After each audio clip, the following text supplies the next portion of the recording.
Well, I am an admirer of Elisa's. Elisa has even worked for me, and the fact is that she is talented. What's it called? Kermit and Friends? Kermit and Friends. Kermit. But if Kermit, you're saying like not to frog? do. Yeah, Wait. I actually have watched a few hours of the Kermit and Friends. How many hours have you watched, Natalie? Oh, no. Probably indulged in 8 hours. Holy. My wife and I watched Benji's ex-girlfriends or whatever's going on. We watched this crazy podcast, and I have to say, this is one of the, probably in the top 5 things I think about right now. She has a podcast, but she gets to come on the radio. It is craziness upon craziness.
Everybody, welcome to Kermit and Friends. I am Elisa. This is Fozzie, and Kermit is watching from heaven. I just can't tell you how blessed I feel right now. I have been taking a Kabbalah course online, and I have been listening to what they've been saying in the Kabbalah course. They told me to pray before everything. So you pray, you do a little prayer before your show, you do a little prayer before you eat something, you do a little prayer before you talk to somebody on the phone, and God will actually help you to give you answers. And I really found that that works. In fact, last week on the show, I asked God for help. I said, God, please help me get guests for this show. God, please help me. I need some help. This guy, Barry Boss, is calling me all day long, day and night. I mean, I love Barry Boss. I think he's very talented, and I love him on the show, but he's in a mental asylum right now, and he doesn't have access to a webcam. So he's just really not good for the show right now. And God, can you do something to help me? So listen to what God did for me.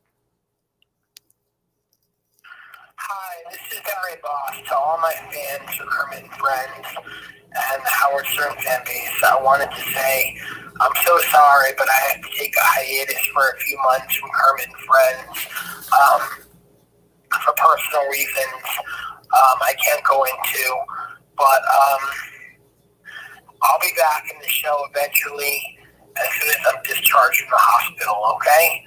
And I'll be on video, so it'll be great. It'll be better, okay?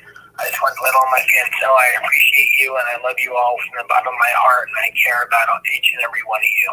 Thank you so much.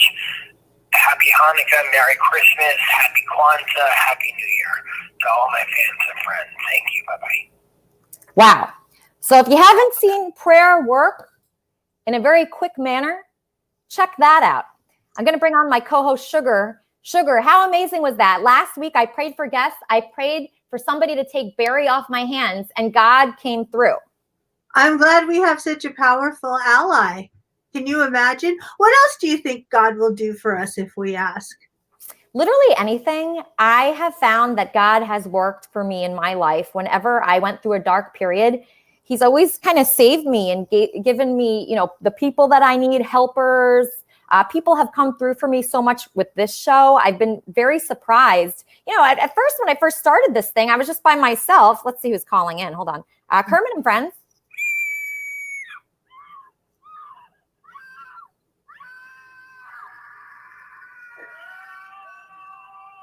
That might be Barry. I'm not sure. But yeah, when I first started this sugar, I was by myself, and now I'm having all these helpers come in, and I feel that's because of prayer, and also, what is that other thing that it's because of? It's because of prayer and certainty. I have a lot of certainty with this show.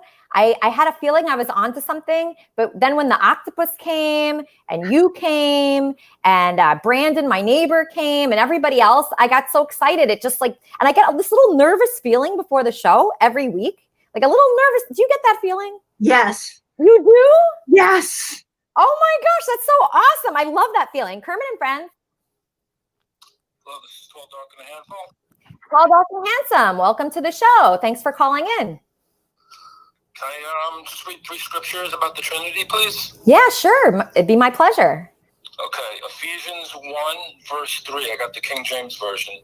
Blessed be the God and Father of our Lord Jesus Christ, who hath blessed us with all spiritual blessings in heavenly places in Christ. Mm-hmm, okay. I'd like to read Acts chapter 5, verses 3 and 4. But Peter said, Ananias, why hath Satan filled thine heart to lie to the Holy Ghost, and to keep back part of the price of the land?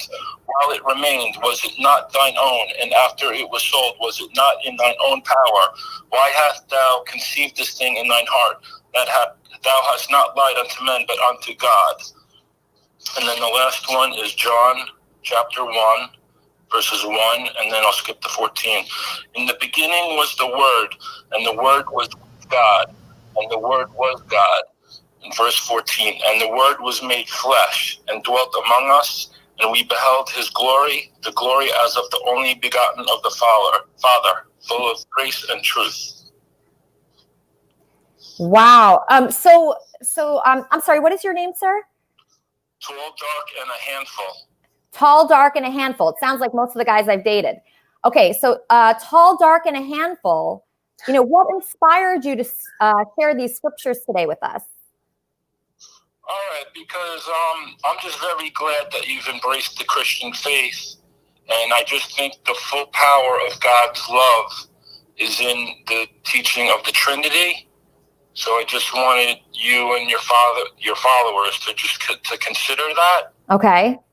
And you know, maybe I could text those scriptures on the screen later if anybody. That would be so them. great. Thank you. It's such a blessing to have you here, Tall, Dark, and a Handful. Obviously, you're a godly man. Later on the show or in the future, I'd like to call in and just give my opinions of what the difference between the Republican and Democrat Party is, if that would be okay with you. That'd be great. I'd love to know. I'll do that later so other people can call in. Thank you so much, Elisa. Have a beautiful, blessed day. Thank you. God bless you. What a great guy. Sugar, can you believe there's a guy on Earth like that? There's lots of guys. Get him on camera if he has a computer, and I can already tell.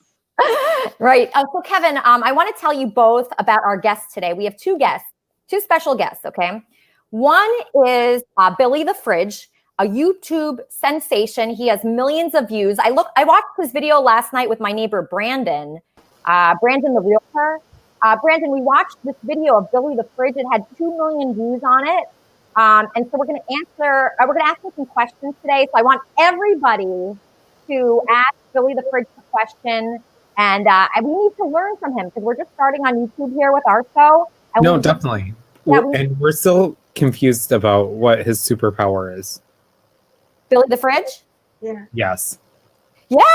No, I mean, Billy the Fridge, he's an amazing guy. He is very popular. I've never been popular like my whole life, right? So in high school, I wasn't popular. Lies. No, Brandon, it's not lies. In high school, I wasn't popular. In elementary school, I wasn't popular. In preschool, as an infant, I wasn't popular. Brandon, you have to believe me. Lies. Okay, I've sinned. Just kidding. But Billy the Fridge has a popularity that we don't have here yet. So we have to talk to him. But first, we're going to interview Andre Relles. He's a producer. He's a movie producer, a real movie producer that we have here on Kermit and Friends.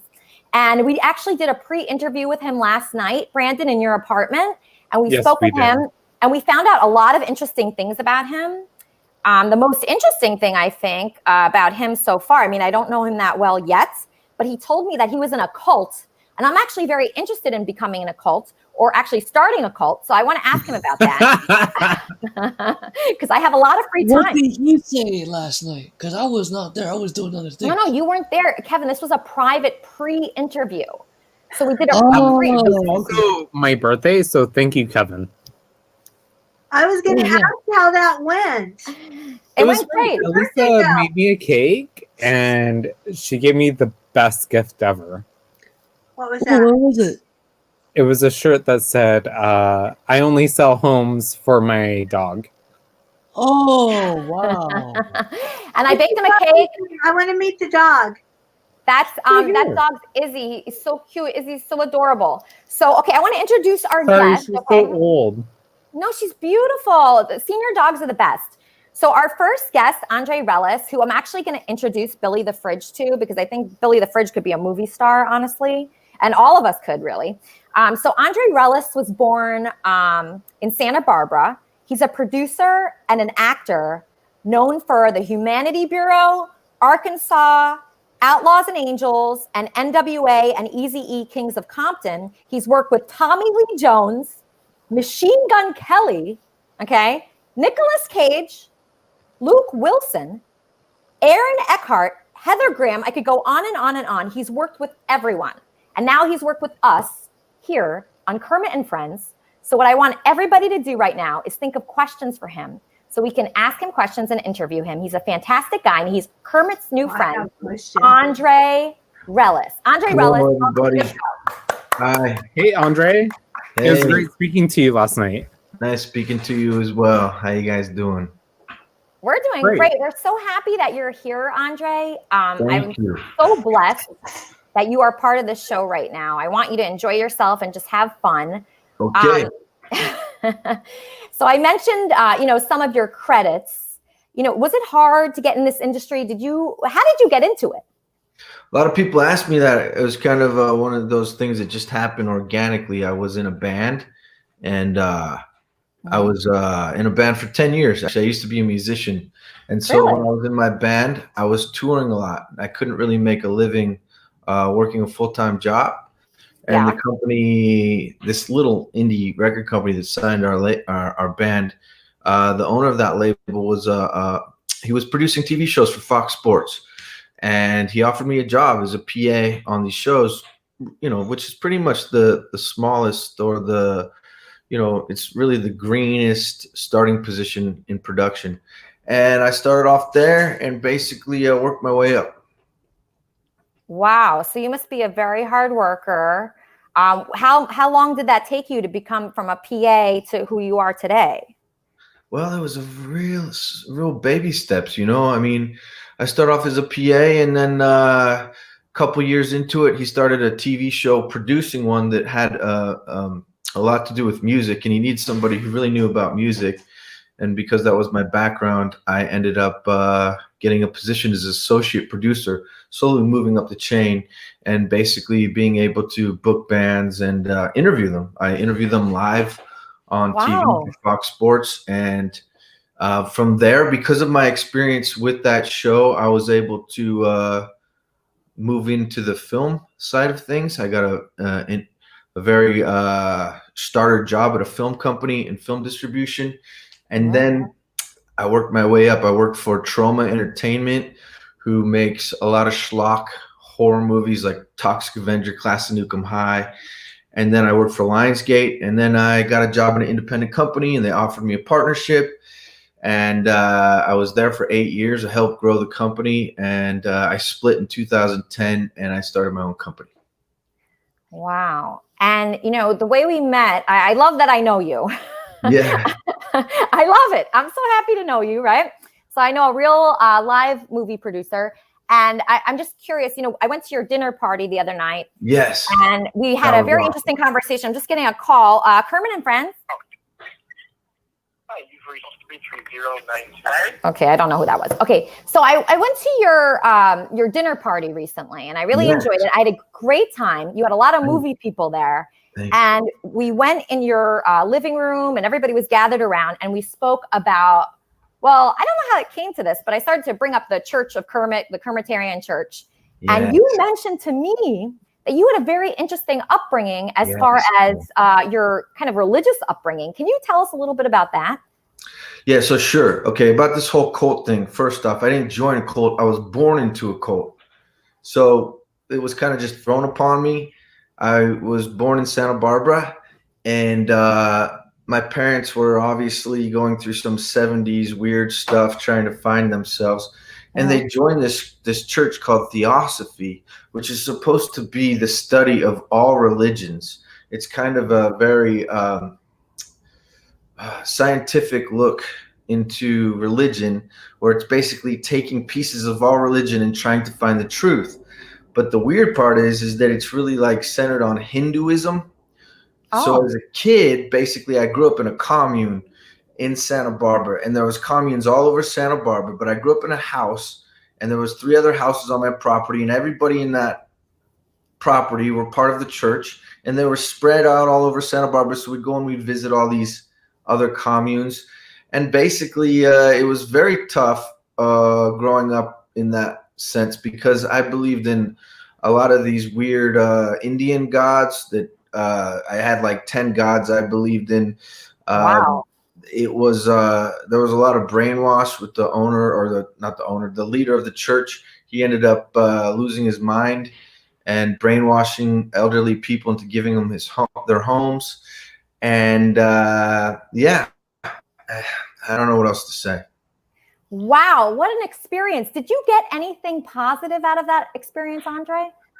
I did. I mean, I think, of course, I still believe in a lot of, some of the core teachings, such as karma, like what you put out into the world comes back to you. I still 100% believe in that. I mean, a lot of the core beliefs were about being good to other people. And if you're not, you're going to be, you're going to be born as somebody who has one leg. So I am worried about that. If you're born again, reincarnated as somebody who's got issues. So it kind of keeps me in check, The other thing is I just think there was a nice community, although when the church disbanded, pretty much everyone stopped talking to each other. I mean, there's a lot worse that could happen. I don't recall being abused. I don't recall being molested or some weird things that happen in churches. And I don't believe we killed anybody. I can't. But my parents were not around a lot. They were always working on the leader's house. They'd go up to his house on the weekends and do free work on his home. And it was definitely a weird experience, but I think that it made me a decent person. It made you a decent person? So you changed to be a better person after that? Well, I just mean in the sense that I think that it's the funny thing about human beings, think about it. I was just thinking about this before we got on this chat. I mean, I almost feel like humans are so flawed that we need to have a religion as a reason or as a incentive to keep us good people. Because frankly, think about it. Other religions believe if you sin, you go to hell. In my religion, if you sin or you're bad, you get reborn or you get reincarnated as a dog with one leg.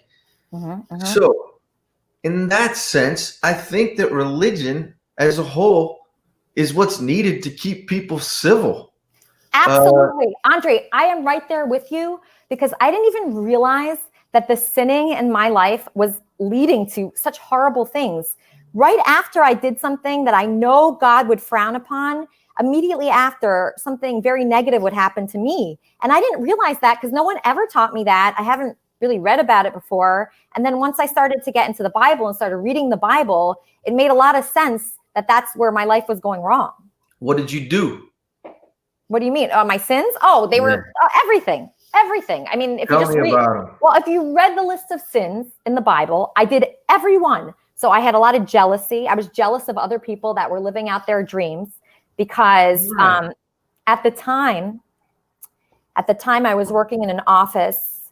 I think I told you about it. Actually, when I met you, I was working there. I was working in a private equity company. Listen to this, Andre. Remember. You won't even believe this story, Andre. So I was working at a private equity company in an office after years of performing on Howard Stern, of being in a band and doing, all these things that were so fun. I said to myself, you know what? I don't want the pain anymore of being in these creative fields. And so I forced myself to work in this office and, kind of be like a salesperson, right?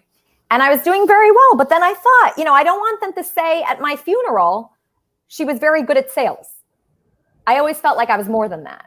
So I was thinking of quitting. When I met with you, I was thinking of quitting and getting into something more creative.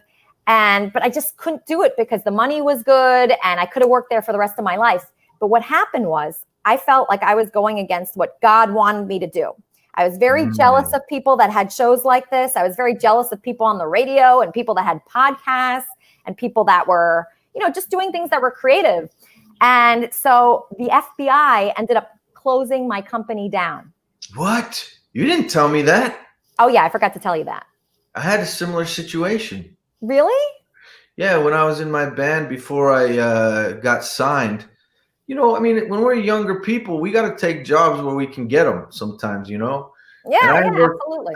And that's the hard part about growing up, because a lot of the times you find yourself, which I'm actually happy about now, but a lot of really bad jobs when you're young just to get by. But I was selling foreclosure listings and for this company that pretended like it was a government agency. And we were basically ripping people off, I found out, because at one point I wanted to look into foreclosures and I asked for a list. I said, can I get a list of these foreclosures we're selling? And they wouldn't give it to me. And I thought that was really odd. And one day I went into the department where they printed the stuff out, and it was total bogus information. Anyways, to make a story short, they ended up getting closed by the FBI just the same. So look at that. Every person that I've met in my life that's kind of like a bad person that's sinning, they always get, some kind of punishment. And I feel like that comes from God. I really do. I feel like that's happened to me. That's happened to many people that I know. That's happened to people I've heard about. And I feel like it's real. I feel like karma's real. I just love your story, Andre. What is your next project that you're working on now? So, I just came off the best project of my life. I was in Montana for 6 weeks. I got back about right when I saw you last. I just did a movie called The Last Son of Isaac LeMay. They've actually changed the name to The Last Son. And it's with Sam Worthington, Machine Gun Kelly, Heather Graham, Thomas Jane. It's something I've always wanted to do. It's a Western. And it's it takes place in the 1800s. And Sam Worthington plays this real bad dude who's sinned throughout his life, and he's just an outlaw who's procreated with a lot of prostitutes, and he has this epiphany. He wakes up one day and realizes that he's a bad person. He's got a demon within him, and his offspring with all these prostitutes, they're also have this darkness within, and he must rid the world of these demon children. So he basically goes on a mission to kill off his children one by one. And his oldest son is Machine Gun Kelly, who is also a bad dude. And so by the time he goes to take him out, the Machine Gun Kelly character is also pretty good at killing people himself. So they have to battle it out. And that's what the movie's about. That sounds like a great movie. I definitely want to see that. What I'm going to do now, Andre, is bring on my cast to ask you some questions, because I know everyone is so interested in you. You're super interesting. So let me go to Kevin first. Kevin Cow, one of my producers here. Kevin, do you have a question for movie producer Andre Relles? Not specifically, but I don't know how to ask this question, but to be honest with you, have you ever acted in a Disney film or any kind of production that is in theaters? Have I produced or acted? Sorry. Both. I gave up acting when I was very young, so I don't act. I haven't acted for 20 something years. But as far as producing, yeah, I've produced movies. This movie right here, you'll see Outlaws and Angels. This was a Western I produced that went to the Sundance Film Festival and it got a theatrical release. Small. Hold on, Andre. Kermit and Friends. Hey, how's it going? This is Brian from Louisiana. Oh, Brian from Louisiana. Thank you so much for calling in. We're on with Andre Relles, a movie producer and former cult member. Do you have a question for him? Yeah, I do. I was looking at Brian's IMDb, and it says he's an executive producer. I'm a writer, and I was just curious what his day-to-day roles are. Is he a money guy, or is he actually on set doing specific things? What's the role of executive producers? Awesome question. Thank you, Brian. Did you hear that, Andre? I sure did. That's a great question. You know, ask me, what do producers do? You know, what do we do? We sit around on a boat sipping champagne, you know, hanging out with prostitutes all day? No. Do you do that? No, unfortunately. Well, fortunately, no, I do not. But one of the things is I run my own company, okay? So I have two hats. I run a distribution company called VMI Worldwide, but we also produce movies. And when I say produce, there's two sides to it. We produce movies where I'm an actual producer, and I go to sets like I was in Montana, and I literally run the production in the sense that I'm on the ground making sure the actors show up to work. There's no issues with the actors. In fact, I got in an argument with Sam Worthington the first day I showed up to set, and I'll give you a great example of what a producer does versus an executive producer.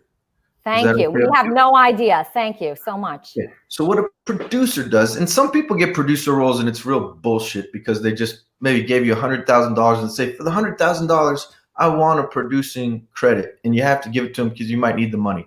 But a real producer, what a real producer has to deal with on a day-to-day basis is things like showing up to set 2 days before you're shooting, and you have somebody like Sam Worthington who has a very, distinct face. You've hired him, you've paid him a lot of money for his distinct face. You show up, you're about to start shooting, and you realize the guy's got a beard out to here that he's been growing because he thinks his character needs a beard. I had the same thing happen with Aaron Eckhart a year ago. And you have to go up to this guy and tell him, look, I know you think your character needs a beard, but you got to shave this beard because when we film this movie, we need to know that it's your face. When people watch a movie, they want to see the actor's face. They don't want to see Bob from next door, who you look like, because you got a beard out to here. So when you say that, Andre, to like a Sam Worthington type of person, do they ever get offended or argue with you? Oh, yes. So I was the only producer that was willing to confront him about it because everyone else was scared. Everyone else was scared because he had talked about how he grew this beard for 6 months.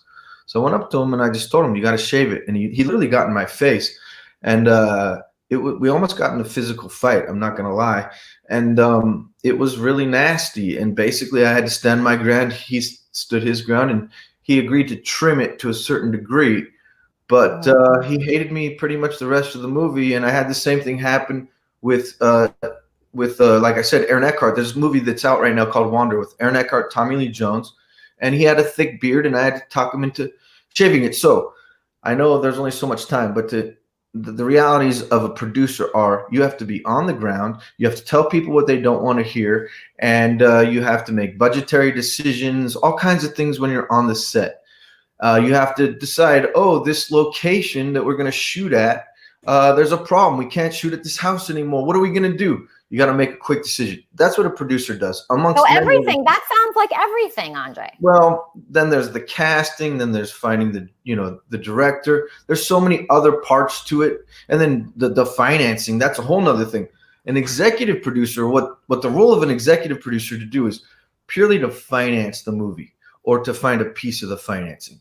So wow, that was such a great question from Brian. I'm so impressed with that question because I really had no idea. And now I feel like people know. We have so many people waiting to talk to you. So just hold on one second, Andre. I'm going to bring my producer, Brandon, on. Brandon, you know Andre already. What is your question for Andre Relles, the movie producer? Wait, we can't hear you, Brandon. You're muted. There you are. So again, we spoke last night, but what has been the best movie you've ever worked on? Great question. Okay, so frankly, I wanted you to see something. The best movie I ever worked on was this movie, Last Son of Isaac LeMay, the one I just did up in Montana, because beyond my issue with Sam Worthington, working with Machine Gun Kelly, Sam Worthington, I still, regardless of my personal problems with him about his beard, he was so passionate and so into the role, and it was such great material. And we have a fantastic director, Tim Sutton. Everything about it was magical. Being in Montana for a month was magical. But really, the movie out right now that's my best project is Wander, with Tommy Lee Jones, Aaron Eckhart, Heather Graham. It was amazing. We shot it in New Mexico, in the middle of nowhere. It was a really tough experience. It was the hardest experience of my life, but I'm very proud of what I created. That would be Wander. That must feel so amazing. I can imagine like just really working on something and being proud of it and excited to show it to the world. It is until the reviews come out. And then things start to get depressing. So do you read your own reviews? I do. You do? Mm. Do you get Google alerts? Basically, in the case of Wander, it was released by Paramount, and they were, it was kind of a nightmare because basically they hired a very strong PR team, and there was great sides to it, whereas they got everybody TV interviews. Heather Graham was on these shows because Heather Graham, very talented, huge fan of Heather Graham. She's in the movie. Aaron Eckhart, they got him on TV. But every single day, they'd send me all the reviews, and I couldn't escape them. Even if I didn't want to, they'd email them to me. And then it would say negative in bold, negative, positive, mixed. Why would they do that? I would block them right away. They were just basically trying to show us the work that they were doing as, you know, why they're getting paid. And then I just started getting obsessed. You know, it started off at like 60% on Rotten Tomatoes. And then at one point it went down to 15% and I was about to commit suicide. And then it went back up again a little bit. You know, in the Bible, they would say that reading reviews is a form of idolatry and that you should not care what people think. You should just care what God thinks. Would you agree with that? The problem is we're in a business. And the thing is, the reality of it is I really don't give a fuck what they think about it, in the sense of, you know, maybe they don't understand it. Maybe they don't understand the material. But at the end of the day, the problem is, because of modern technology, when somebody puts a bad review on, you go and you look on a movie right now and you want to rent it, guess what's there? The Rotten Tomatoes scores and all the reviews. So you can't avoid it. So at the end of the day, you know what? I don't give a fuck what these people think truthfully about my movie, because they don't know enough about it. But I care about the fact that it's getting, you know, it's probably turning some people off seeing some of these reviews. Yeah, no, I totally understand. Like when I was on the Howard Stern show, you know, talking live in front of millions of people, I would get these Google alerts. And the Google alerts would be so horrible. In fact, I just got one the other day.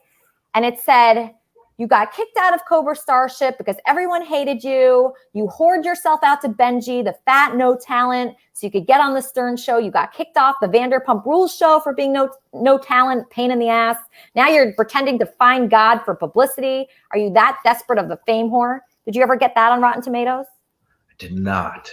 But the thing is, I you know, not to say anything, you know, negative information, negative feedback, it is what it is. But when you work on something where you've literally built a script and you've literally, like, you know, on Wander, I put a lot of my own money and I risked a lot to put that movie together. And I thought that I was creating something amazing, and years into it, and then seeing, you know, negative reactions like that, it does hurt a little bit. But yeah, I'm sorry you got that about Benji. And Thanks. You're so kind. Okay, so we have more questions for you. Let's see. Sugar. Oh my gosh, I have to have Sugar on. Sugar, nice to meet you. Nice to meet you. I'm so impressed with your resume. I've worked for Trauma before. I've done B movies. I did They Bite. And I starred in some B movies, like for them in like the late 80s and early 90s, and They Bite is the biggest one. And I used to work for Chuck Vincent. I don't know if that means anything to you. Sounds familiar. Yeah. I can't put He was a porno director who started doing like pay-per-view stuff. So that's how I got it. So Yeah. At this point in time, I have produced my own animated series. I've written a movie, and I've written an entire series for cable TV. So what would you recommend would be my next step as far as getting that stuff produced and monetized? I mean, Great question. Awesome. That's a pretty broad question. I don't have like an immediate answer. I would need to know more about it. I think the best way for me to be able to answer you is to go, well, what are these projects? Tell me about them, and then I can listen to you. And in fact, one big thing we just recently did is we hired somebody it's kind of on the down low, but hey, I'll announce it. What the fuck? Okay, so there's an executive who's at this company that creates a lot of horror or schlock movies. They did Sharknado, The Asylum. We're hiring somebody from them who ran their TV division, who basically was responsible for putting a lot of their TV stuff together with the Sci-Fi Channel. And so I'm starting a TV division over here at VMI, and so maybe I can put you guys together. Wow. Oh my gosh, that would be amazing. That's perfect. Oh, thank you, Andre. That'd be great for Sugar. I'm going to connect you. Let's go to our next person. This is actually our next guest, Billy the Fridge. Billy, you're on next. But I want to know if you have a question for this movie producer. Wait, hold on 1 second, Billy, actually. Kermit and Friends. Yeah. Hey, Elisa, this is Brian from Louisiana. I got another question, if it's possible. Sure. I was curious what Andre thinks about. I got two questions. So I was curious what Andre thinks about the impact of PC culture. PC culture. What's going on right now in Hollywood. Okay. And then my other second question is, I'm a writer, and I just recently shot a pilot, and I have a show Bible. And I'm curious how I go about getting it out to producers like yourself to see it. Okay, that's great. All right, thank you so much. Thanks for calling in again. You're a great caller. Okay, so what do you think of Hollywood becoming so PC? And also, how do people get you their material? Because I have so many people here. Like, I have Billy the Fridge here, who's actually a YouTube star with millions of views, who could be a superstar on the big screen. How does somebody like that even get to someone like you? Okay, let me just start with the PC question, okay? Okay. So at first, when this whole thing started coming out with the Weinstein and the whole Me Too movement, I was actually very happy about it because, frankly, as a movie producer, I'm surrounded by other movie producers who a lot of them are scumbags. I mean, I hate to say it. Yeah, and not all of them. There's some great people out there, but on the indie side of thing, there's a lot of guys who are like, yeah, I'm going to put this girl in this movie and she's going to do this for me and that for me. And, Does that work? I never thought that worked. Look, here's the thing. I did not, I swear to God, and, I will be reborn as a one-legged dog if I'm not honest. I did not take advantage of actresses and do stuff. Even if Andre, even if you're, dating a big Hollywood star or dating a movie producer or a movie director, it's not like guaranteed you're going to get a role. No, but there were some dudes who really did. Like, maybe they couldn't pull girls until they became producers. Maybe they just have, I don't know what it is, but for whatever reason, once they became movie producers, they started using it to their advantage and disadvantage for some poor actresses out there. And so in that sense, I was happy that kind of whole thing got blown wide open and that it was going to keep people in check.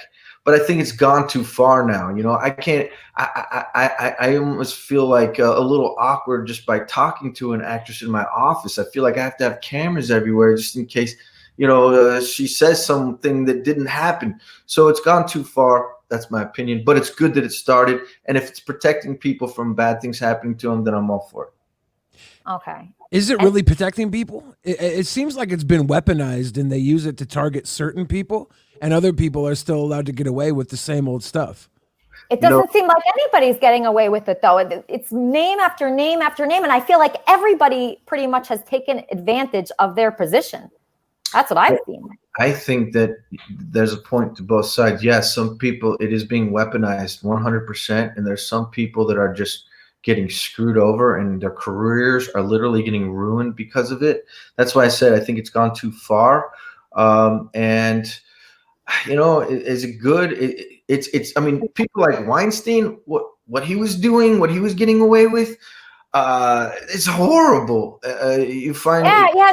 So it's so confusing though, because I had this feeling that what would happen was these actresses, it's so hard to get a break, right? It really is in any industry. As a woman, it's so difficult to get anywhere. Even in my finance industry, I had to like scrape, to get anywhere.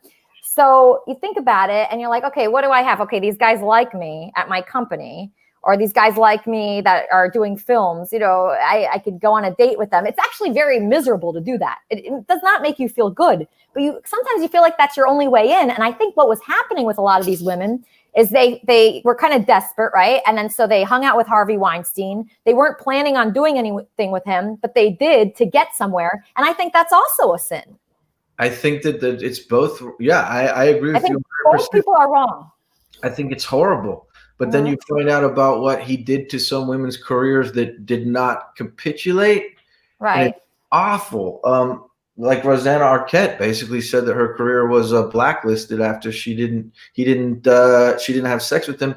And it's funny because you see her career. It is a little weird how she kind of just disappeared. So some actresses really did get screwed because they didn't put out, and that's good for them. But it's a good thing that they didn't do that as far as what's right versus what's wrong. And the women that did, it's wrong that they did that for their careers, but it is a desperate situation, Yeah, I mean, I dated like Ethan Hawke for a year. I wasn't in any movies, but I really did like him. You dated Ethan Hawke? I didn't know that. I did, and some other actors, but I never got in any movies because of it. But I think about it, and what? That you didn't do it because you wanted to be in a movie. Well, I mean, it would have been nice to be in a movie. It's bad when you date someone for a year and then they just like dump you and you don't even get like a pizza. Yeah. Like it'd be nice to have dated someone and gotten something. Well, my ex-wife got a lot, so hey. Yeah, I mean, I'm so mixed on it. I feel like both people are on the wrong. You're wrong for going to a hotel room to try to get apart, and the guy's wrong for taking advantage of his position. But I think about it, and I've taken advantage of my position before. I had a fan.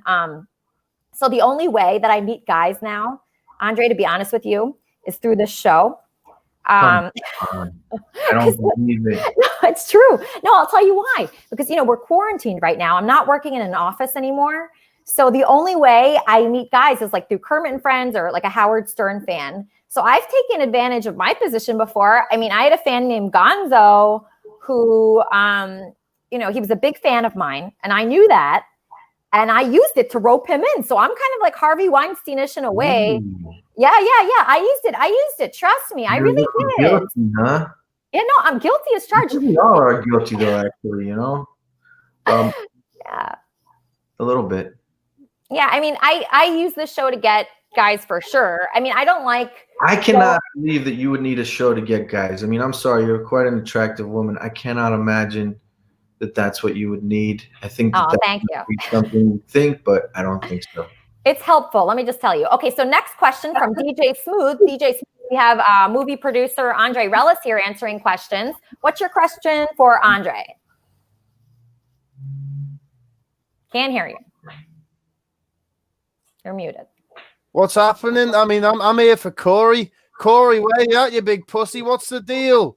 Like, okay, is Corey DJ here? Smooth, Corey's coming up next. Okay, so right now we have a big movie producer, and we're asking him questions. Okay, so do you have a question for a movie producer that's accomplished a lot?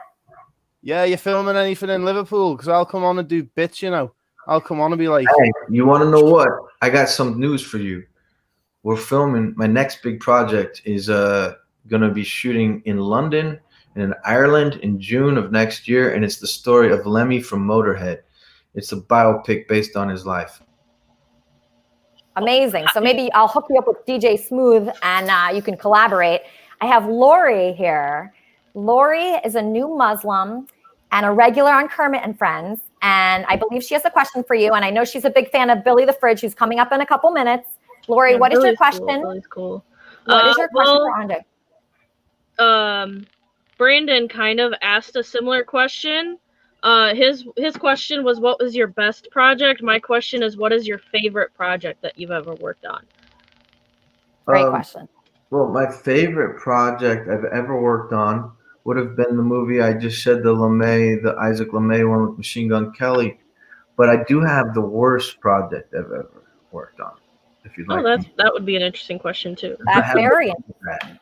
I did this movie about 5 years ago in Alabama called The Perfect Weapon, and it starred Steven Seagal. And it was by far the worst experience I've ever had in my life. On top of the fact that Steven Seagal was a complete nightmare and the most negative person. Talk about somebody who's like a living, walking, bad person. That's Steven Seagal. And there's some stories. Talk about sexual harassment. That man did some bad things on set. And really? Yeah. Like what? Okay, I'll give you an example. He had a love scene with a woman who was supposed to play his wife in the movie. There's something called a nudity clause in a film where an actress has to agree to a nudity clause to take her clothes off and show her, her goods. Basically, there was no nudity clause with this actress. There shouldn't have been. There was no reason for her to be nude. The love scene came, and he asked her to take her clothes off. She wouldn't do it. Okay. So he says, Andre, I'm shutting down the set. I need to talk to you. I'm not going to continue working until we figure this out. Makes everybody leave. He comes up to me and he says, Andre, this woman needs to take her clothes off or I won't continue shooting. She's my wife in the movie. This is a scene where I'm supposed to be, holding and caressing her. And if she's not naked, it's not going to feel natural. And he closed down the whole set until I could find another actress who would allow him to basically do his thing with her. It was horrible. Wait, that was Steven Seagal? Mm-hmm. Does he always act like that? Is he known for that? If you look online, he's got a lot of sexual harassment claims against him. I can't tell you it was the one movie I'd worked with him on, but it was really, on top, there's many other parts to this story. That's one little detail of a negative situation I had with him. Oh, no. All right. Okay. So we have DJ Smooth Disciple here. He's also a British fan of Kermit and Friends. DJ Smooth Disciple, do you have a question for our producer friend, Andre? Yeah. So big honor talking to you, obviously. Hey, nice. First of all, is Wanda the one with the disabled kid in? No, there's no disabled kid. There's a disabled wife. She ended up getting in a car crash, and she plays a disabled woman in the movie. Okay. Also, what's it like working with Machine Gun Stacy? Machine Gun Kelly. He is an amazing dude. I have to tell you, I'm not gonna lie. In this particular movie, we originally had Michael Pitt who was cast to play the role that he played. I don't know if you know who Michael Pitt is, but he's a fabulous actor, and he was in Boardwalk Empire. One of my most favorite actors, a super talented dude. The problem is that his age, he was playing Sam Worthington's son, and there was too much of they were too close to age. I cast Machine Gun Kelly because I saw him in a great movie about Motley Crue called The Dirt.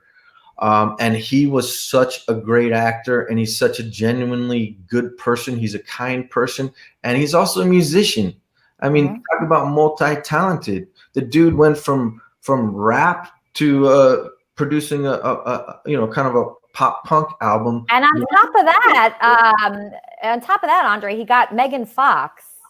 He got Megan Fox, and Megan Fox came up to the set, and I spent a lot of time with them. Megan Fox. What kind of talent do you think that someone would need to have to get Megan Fox? I mean, the dude's got moves. He's talented. He's a good-looking guy. Yeah. I don't know what to say. Yeah, I mean, that's impressive all in itself. Even if he just had a resume with one thing on it, even if he didn't have any music career, even if he didn't have any movies, if it just said, got Megan Fox on it, that would be impressive enough. One thing is I've met a lot of actresses over the years, and a lot of actresses, actors, whatever. Sometimes they don't look as good on camera, or they don't look as good in person as they do on camera, or the woman needs makeup, whatever. I went and I helped pick up Megan at the airport. She is so beautiful. I know. She's such a natural beauty. I have to say she's amazing looking. Wow. I think it's amazing that he got her, but you're saying they're pretty equal. I mean, they're definitely on different planes in life. She has 3 children. Well, he does have he's got a child as well, but she's a lot more mature. I don't mean to say this in a mean way, but she's a lot more of a mature. She kind of keeps him in check. He's a wild dude. Well, she's older. She's older than him. And you know what? I used to like older guys, but now I think I'm going to switch it up. In fact, Megan Fox has been a big, I idolize her, even though I'm not supposed to do that. But I think that she might have it right, because these older guys, they're very set in their ways. But if you have a young Machine Gun Kelly type, you could kind of mold them. And I feel like she molded him to be different. Dear, here's the thing. A lot of people think that Machine Gun Kelly is a young dude. He's not as young as you think he is. There's not that big of an age differentiation, I'm sorry to say. It's only about 4 or 5 years. Oh, okay. All right. Well, even so, I mean, he is a young anybody. No, but she could have literally anybody on planet Earth, right? So, I mean, is that a true statement? I believe you're right. I mean, she's a knockout. Yeah. So Megan Fox could have anyone. She's probably the most beautiful person in the world. She has the great career. She's wealthy. She has children. She just has a great life. She could choose anyone, and she chose this guy. So I'm just trying to figure out, this guy must have tremendous game. Tremendous. First of all, I was in a band, and when you're in a band, a lot of girls like you. It just happens to be, it doesn't matter what you look like, whatever. There's something about being a musician that attracts women. So that really helps, I think. Yeah. So speaking of being in a band and that kind of thing, I have Darren, the pharmacist. Darren, do you have a question for Andre here? Yeah, Andre, if you're wanting to get into acting, what do you think is the best route if you've never been in a movie? The best route to get into acting if you've never been in a movie. Well, I mean, the first thing you need to, I would think that it would be important for you to take some classes to learn better skills as far as an actor is concerned. And one of the things is when you're in an acting class, you're going to be able to make connections with other people and sometimes casting directors. Do student films, get some tape on yourself. That would be something that's very important. People want to see a reel. So if an actor approaches me and they want to, see if I have a role for them, I go, you know what? Let me see your reel. If they don't have a reel, when I say reel, that means footage, literally from a movie, something. And when I say movie, it could be a student film. So it could be a friend's film. You could make your own film. Get yourself on tape and get some footage of yourself showing off your skills.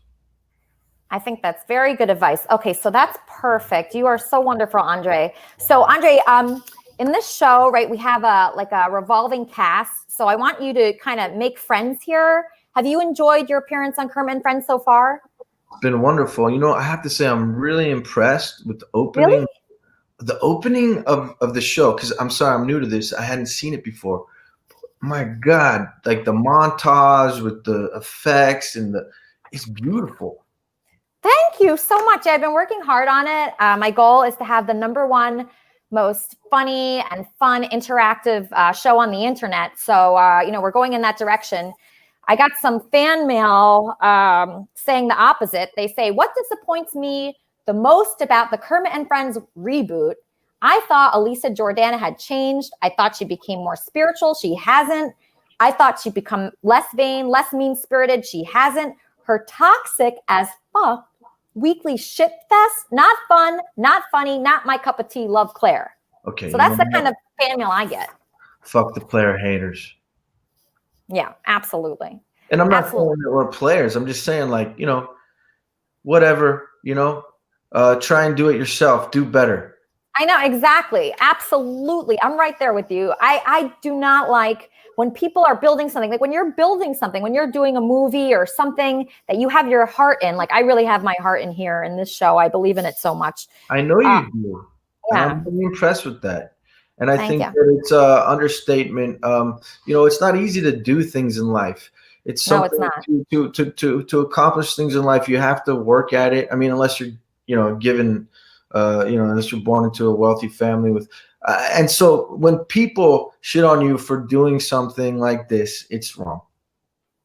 Thank you, Andre. Andre, I hope you stick around. I'm going to bring on Billy the Fridge now, but I hope you enjoy the show and stick around. And It was amazing. Thank you so much. What a doll. God, don't you just love that guy? Okay, so now I'm going to bring on Billy the Fridge. Okay, he's a great internet YouTube sensation. I knew him years ago. He is back on Kermit and Friends. I'm going to read some facts about Billy the Fridge here because he's so accomplished. Guest notes. Billy the Fridge. His name is William. He was born on August 13th. He's better known as Billy the Fridge, an American rapper and YouTuber. He calls himself the Fridge due to his 5'8" height and 700-pound weight. You don't look like you're 700 pounds. These are lies. I'm 6 foot. I'm like 6'3". I'm tall. I'm a tall boy.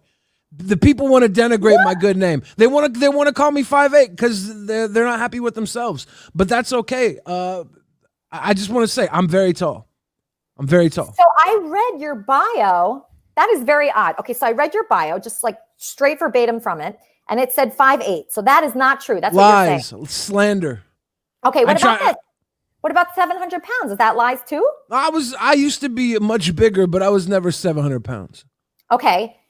And the reason why you're called Billy the Fridge is because you're the same dimensions as a standard American refrigerator. None of this is true. These are all lies. You've brought up lies. It's not your fault, but this is what I have to deal with every day on the internet. People who slander me. I feel terrible. It's okay. You didn't know any better, but this is literally the hill I have to climb every single day. Well, I'm really sorry about that hill.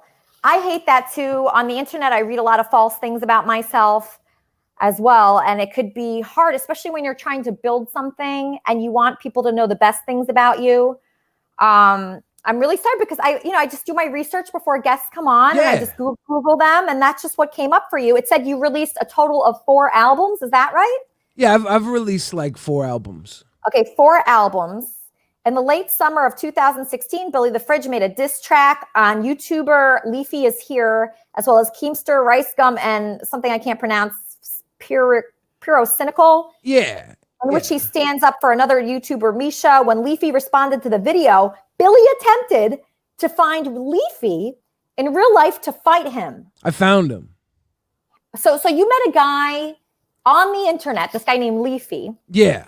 And you did not like this guy. Why didn't you like him? He was bullying little kids. And how did you find him? Where did he live? Did he live near you? Yeah, he moved to my city a week before I found him. And so he messed up. He came close to me and then I went to his house and I shook him up and then he became my friend. Wow. So you went to beat this guy up and you became friends? Yeah, because I'm not a bad guy. I gave him the opportunity to change, and he changed. He changed because of you. That's what I want to do. How did you do that? Oh, you give people options, not ultimatums, options. You know, you give them the opportunity to do well, and usually people will do well if the other option is not good. Wow. Okay, so you changed this guy. I've actually heard this before that if you have positive energy. If someone's negative, positive energy is stronger, right? So if you come towards someone with positive energy, no matter what kind of state of mind they're in, you could totally change it. Light always defeats darkness, 100% of the time. You look at the stars in the sky; they're billions of miles away, and we can still see the starlight through the darkness, all that far away. The darkness can't win against light. Darkness cannot win against light. I love that. So I was reading further about you, and I read this very interesting story that I was wondering if it was true. It's probably not, based on what we've found out so far. But so you were on tour. You're a touring musician? Yeah, I've done some touring musician stuff, some touring comedy stuff. I've been on the road a few times. Okay, and while you were on tour, you ended up hooking up with a homeless woman? I don't remember. Maybe. So during a show, I was live streaming on a website called Battle Cam with a friend of mine named Joe. A homeless girl walks by our hotel window, asks if we're partying. Of course you were.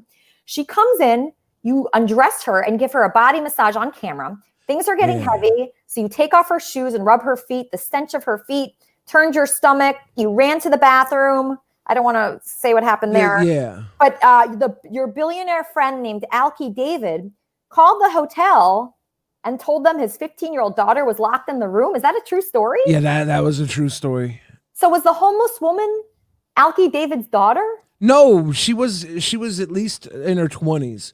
She wasn't a 15-year-old girl. That was all made up to make us look bad. When the hotel concierge came to the door, he was very confused, and I was very sick at that point in time because her feet stunk so bad that I was with no help. She was really a homeless person? Yeah, she was really homeless.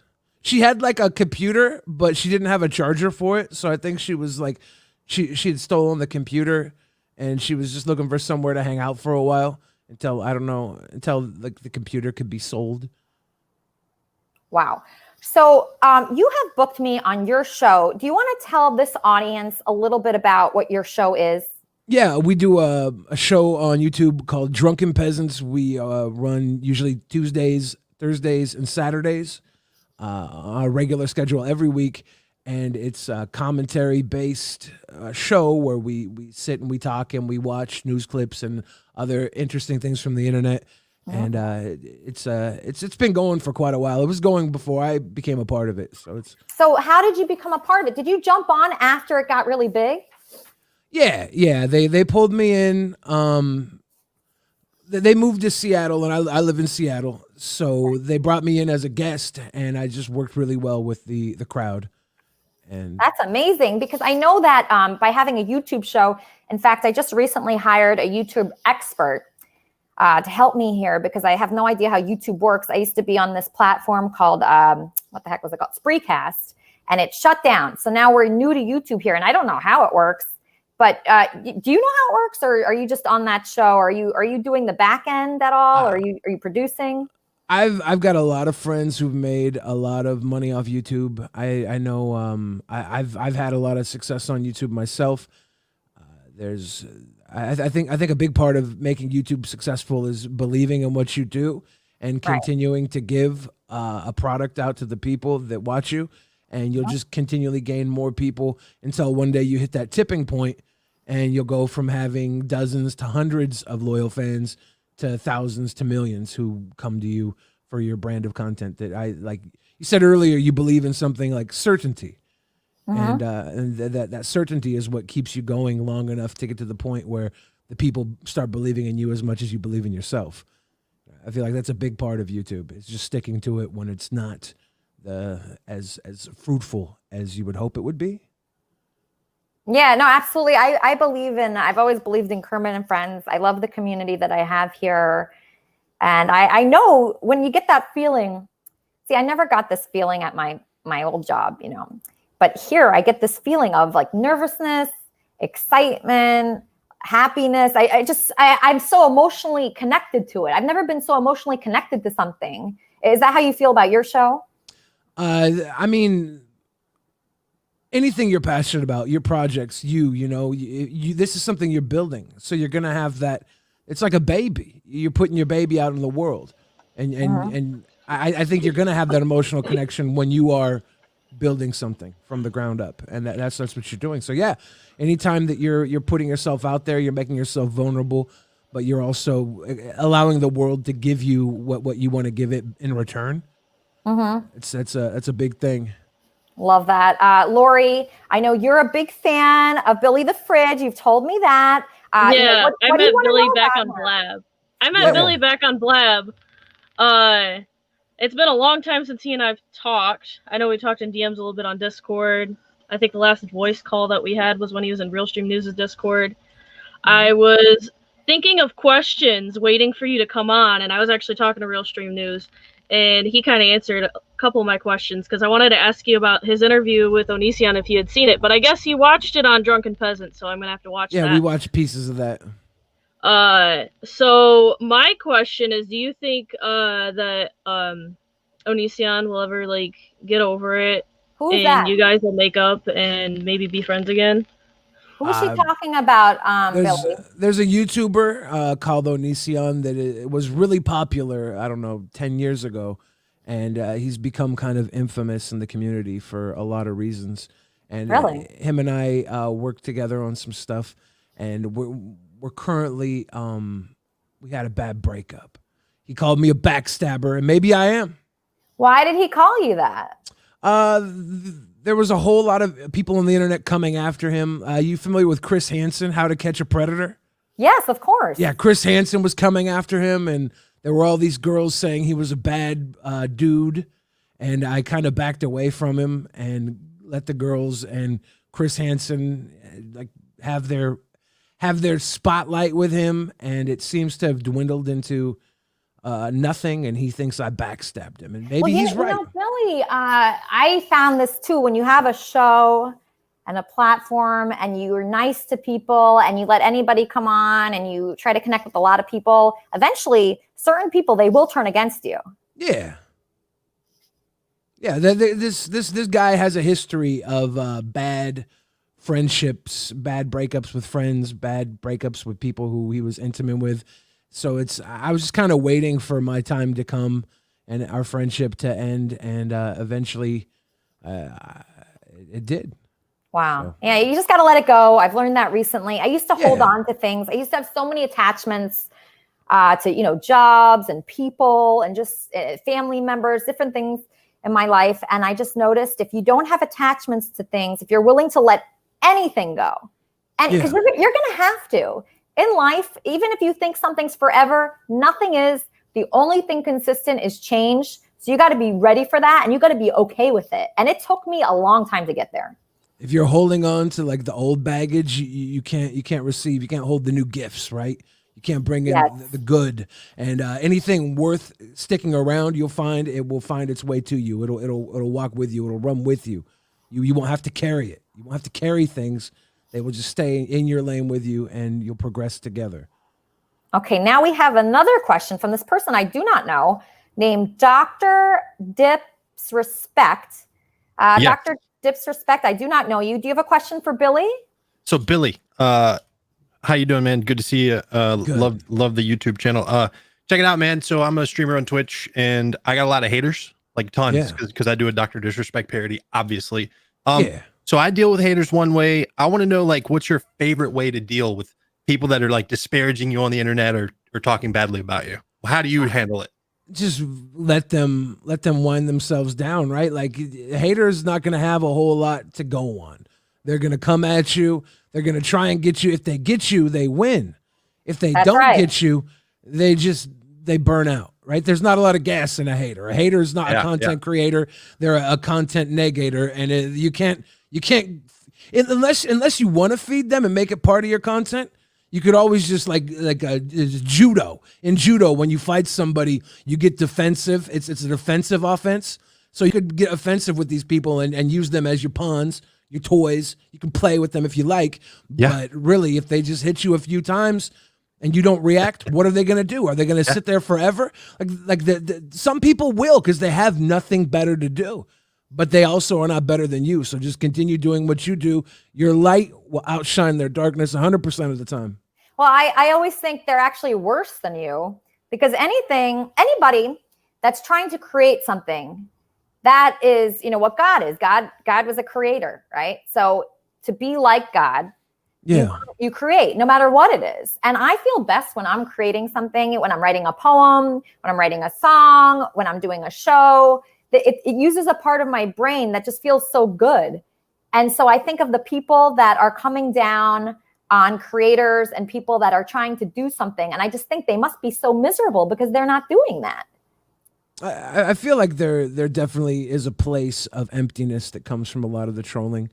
And they're looking to fulfill something, and sometimes cutting at other people who are attempting to live their truth is the best they can get to truth themselves. Kermit and Friends.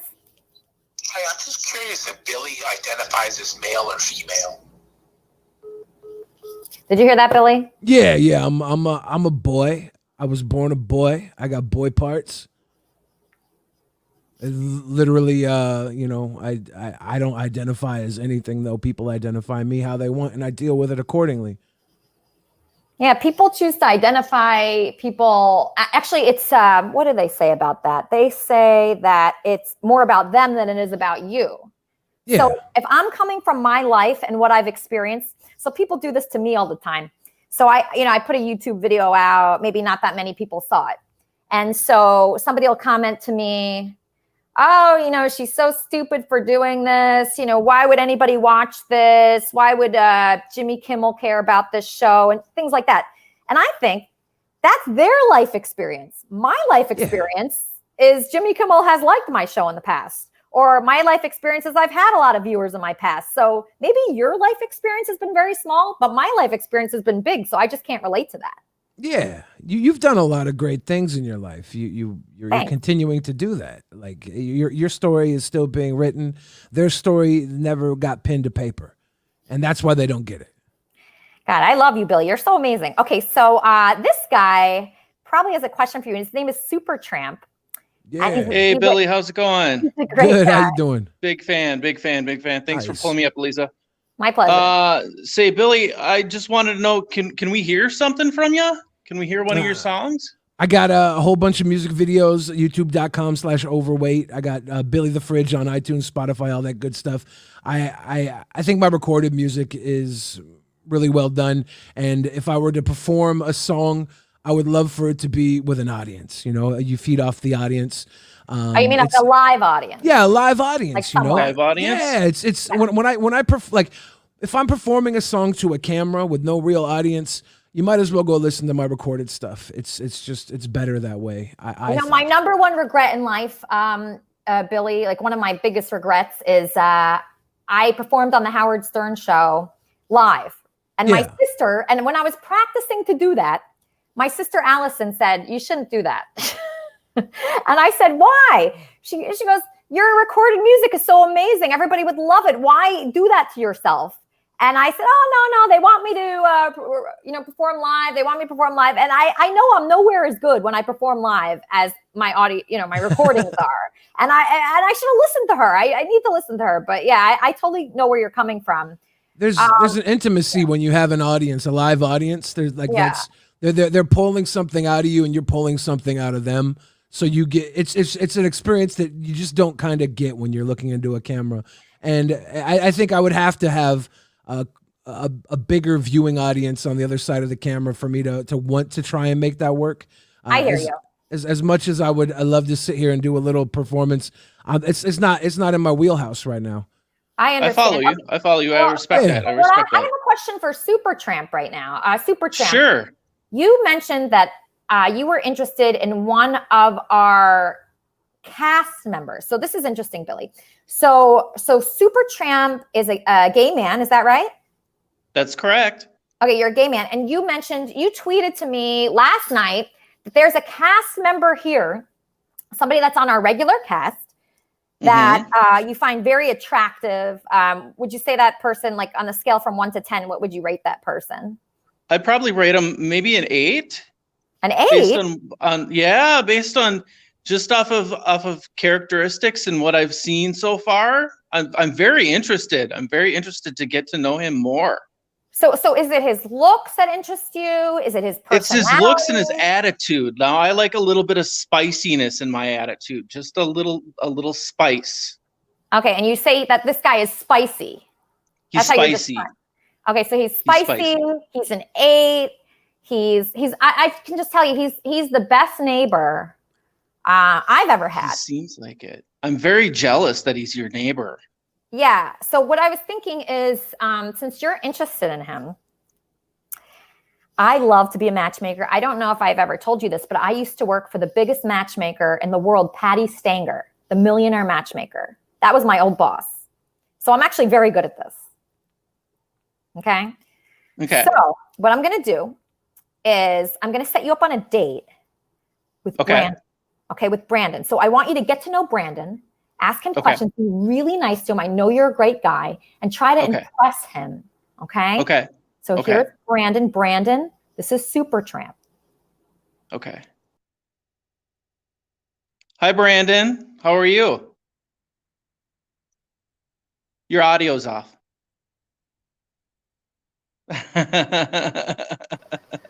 My bad. Sorry. That's all right. How are you? Good. And yourself? Good. I'm very good. I'm actually, it's been a very busy morning. I work in a funeral home. I'm a student intern, as you can maybe see by the decor around me. I'm in our showroom right now. On break, we had two You're an people pass away intern. this morning, so it's been very busy here. Oh. So I managed to get away just for a smidgen, just so I can get in here and see the show really quick and introduce myself to you. My name is Supertramp again, so you don't forget it. No worries. Yeah. So I saw you on the show last week for your birthday, and I was very impressed. Thank you. Very impressed. Yeah, we actually celebrated last night. Okay. Well, happy birthday. Thank you. So, Was it again, fun? where are you located? I'm in St. Paul, Minnesota. A little ways away. Definitely. And so you're an intern at a mortuary? Uh-huh, at a funeral home, yep. So what is it that you do? I assist with embalmings. I dress and cosmetize. I help dress and cosmetize. I go on removals, bring people to the crematory. I basically do everything except meet with families and set up appointments with the families. So I assist with funerals and things like that. I've got about a year left of school, and then I do a year of internship, and then I'll be a funeral director and embalmer in the state of Minnesota. Oh, wow. Yeah. Not much longer. Not much longer. Halfway there. Well, more than halfway there. It's a 4-year degree in Minnesota, so I've already done 3 years of it. Very nice. Yeah. And I used to live in a tiny house in the woods. That's how I got the name Supertramp. And wait, how did you get that name? Christopher McCandless, if you're familiar with that story. I'm not. Can you go into it?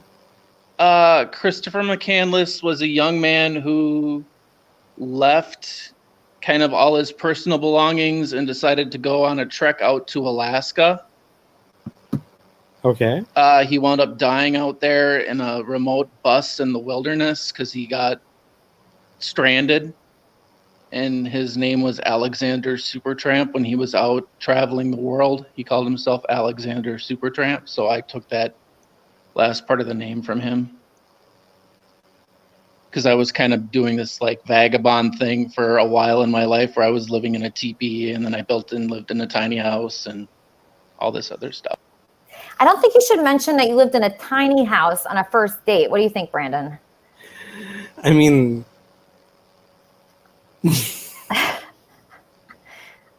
right? Sorry. Maybe if you lived in a big house, that would be something you mentioned. But a tiny house, I mean, especially to a realtor. Right? First dates are so weird. What do you think of him? He's cute, right? He's not close enough. Aw, really? Are you sure? Give him another chance. Just give him one more chance, okay? We're in the middle of a pandemic, and he's like, what, 20 states away? I know, but how are you going to meet people? There's no way to meet people right now. I'm not meeting anybody. I'm using this show to meet people, and so are you. Here he is. Good job, Elisa. I lived in a big house, too, before I lived in a tiny house. I lived in a very big house. It was just too big for me. Why was it too big? Because it was like 3 bedrooms and 2 bathrooms, and it was just too much for me to handle. Oh. So where do you live now? I live in an apartment above the funeral home that I work at. Oh, wow. Yeah. How are you enjoying that? It's quiet. It's I very live a quiet. floor above Elisa. It's also quiet.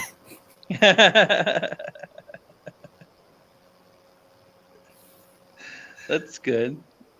And you're a realtor? Yes, I am. Okay, that's a good profession. Good job.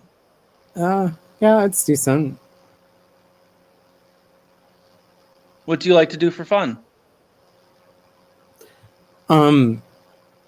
Well, pre-pandemic, it would be traveling. During pandemic, it's hanging out with Elisa, obviously. Okay. I spend way too much time on here, I'll be honest with you. Elaborate. But that's just because it's pandemic and... I know, Robin, help me out. Robin, come help me out. You guys really, this is like the worst date I've ever seen. No, What is happening here? I've been on the worst date that I've ever seen with you. I can't believe how bad this date is going. You're both great guys. Is there no spark like actual human just wrote? Again, he's in another state. Yeah, all right. I mean, I thought I'd give it a shot. You know, he tweeted me yesterday that he was interested in you. I mean, it's just so hard to find somebody. It really is. I met this octopus on the show 2 weeks ago, and I fell in love with this guy. I absolutely fell in love. He was perfect. Yeah, I remember. Yeah, and he was such a jerk. He was so sweet at first. Of course, they all are. They're all sweet at first. And then he got worse and worse and worse until he stormed off last week. And, it just really upset me so much that I decided to write a poem about him. So I'm just going to read you guys my poem that I wrote for the octopus, who I thought was like a really, really super nice guy, but he wasn't nice at all. And so I was inspired by it. And every time I'm inspired by somebody, I either write a song or a poem. So this is my poem I wrote. There Was Once an Octopus by Elisa Jordana Schwartz. There was once an octopus. I thought he was nice. He wasn't. And I should have thought twice. He never even said that he was sorry. I wish I could turn him into calamari. In fact, tonight, I'm making a stew. And do you know what I'm tempted to do? Buy a squid and roast it, stir fry it and toast it, beat it and sear it and chew it and eat it. And after I'm done, I'll throw it up and I'll eat it again because we were never friends. He made me trust him because of his sweet appearance. In my life, he made a massive interference. And that's why I'll eat him with a dinner roll. He thinks he's some kind of like dinner troll. But when he came here, he didn't know who he was meeting. He must have thought something, but it was misleading because he actually met the biggest troll in the land who's even more crazy than a regular Howard Stern fan. I troll my way up there all the way to the top. Unless you can do that, I suggest that you stop. So next time you think that you want to troll me, you better think again. You'll end up a fish swimming in the sea. Johnny, you ready to perform? John.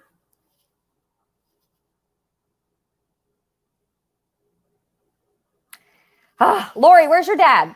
I have no idea. You want me to go yell at him? Yeah, he's supposed to be singing right now. All right, I'll go downstairs. I'll be back. Oh my God. So this is our Christmas show. I know we haven't talked about Christmas that much, but I'm looking forward to Christmas. I do not have any plans this year except to be on the Drunken Peasants podcast on Christmas Eve. Okay, Sugar, so I'm going to be there. I don't know why. I'm actually really nervous about it. Is it weird that I'm nervous? I was emailing Andre.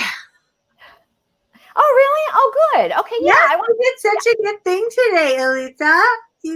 You know, like I was praying for like to be able to move forward and to like go on. Sorry, I stepped out of the room for a second. Wait, Sugar, you were praying. Oh, wait, I'm getting a call. I think this might be Gonzo. Kermit and Friends. Hey, Lisa, it's Gonzo. Hey, Gonzo. I just had a quick question because a lot of us are Stuttering John fans also. Can you talk about what happened with you and Stuttering John this weekend? Absolutely, I can. Okay. All right, I'll take your call off. Okay. Thanks, Gonzo. That was Gonzo. Shitcock. I don't like his last name. So Gonzo just asked me if what happened with John, Stuttering John. And I'll be honest about what happened. I do not like what happened. Sugar, I've been hiking with you before. Yes. And it was very fun. I enjoyed it. And I got to meet Kermit. That's right. You did. And I would go hiking with you again. I would love that. But you know who Sugar, you know who I do not want to go hiking with? Can you guess? John? Who? Stuttering John? That's right. You know why I do not want to go hiking with Stuttering John? Because I think he made you feel like he was leching on you. Kermit and Friends. All I'm going to say is I don't block people because they don't want to go on hikes with me. I block people because they're ridiculous. They're insane religious lunatics who think that porn is a sin and Porn's sex not a sin. and that they start DMing me, repent. That's why I block people, because I don't want any part of organized religion, and I don't take the Bible that literally. And when people start DMing me, repent, I hit the block sign. That's all I have to say about that, because I don't want any part of religious lunatics, because that's... So that was my first time being called a religious lunatic. But I actually appreciate the insult. It's one of the better insults I've had. So thank you, John. Okay, now here's our musical guests. Another John, a better John. I'd say the best John that we know. John Bolton here to perform Christmas songs for Kermit and Friends. Introducing John Bolton. She didn't leave the antlers on. I guess I got to add it to it. Yeah, look at this. Oh. Thank you again for having me, Lisa. Good to see you. Good to see everybody out there. We're going to do try to clear my throat a little bit and try to do Santa Claus is Coming to Town.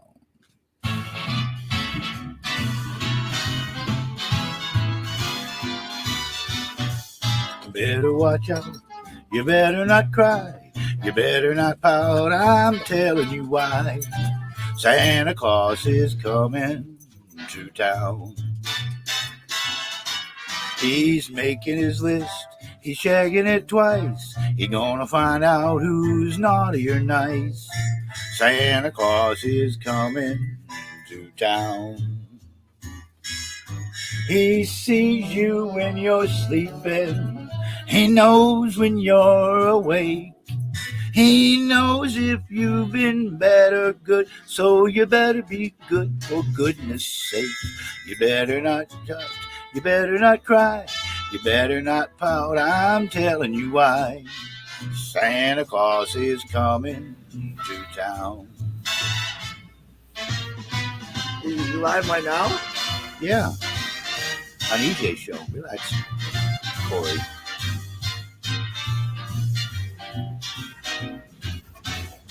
Corey off there. Show me. Bring him back when I'm done. Please. Thank you. Nobody knows Corey's ceiling fan.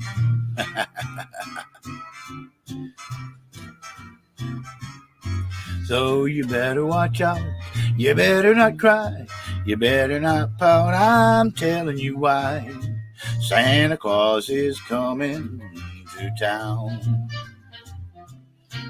He's making a list, he's checking it twice. He's gonna find out who's naughty or nice. Santa Claus is coming to town. He sees you when you're sleeping. He knows when you're awake.